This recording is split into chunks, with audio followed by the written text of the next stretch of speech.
আচ্ছা সেলিম ভাই, আপনার ভাইরাল হয়ে কি লাভ হয়েছে আর কি ক্ষতি হয়েছে একটু বলেন তো। ভাইরাল হয়ে আমার কিছু কাস্টমার বাড়ছে, কোনো ক্ষতি হয়নি। অনেকে বলে যে ভাইরাল হলে ক্ষতি হয়। ইম্পসিবল, এটা ওনার ভুল ধারণা, উনি কন্ট্রোল করতে পারে নাই।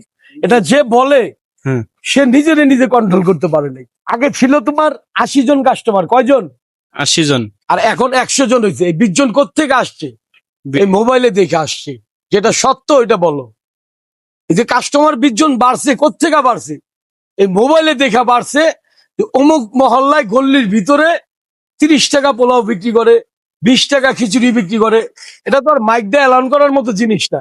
এতে আমার আল্লাহর রহমতে বেচা কিনা বাড়ছে। বাবা আমি মিথ্যা বলবো না। আগে ধরো 20 কেজি চাল বেচতাম, এখন 25 কেজি চালও যায়। কালকে শুক্রবার না, কালকে 30 কেজি যাবে।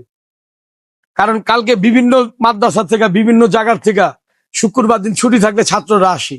4 জন 5 জন একসাথে সেলিম ভাইয়ের দোকানে যাই। 20 টাকা চিকেন ফ্রাই আছে, 30 টাকায় কাঠি কাবাব আছে।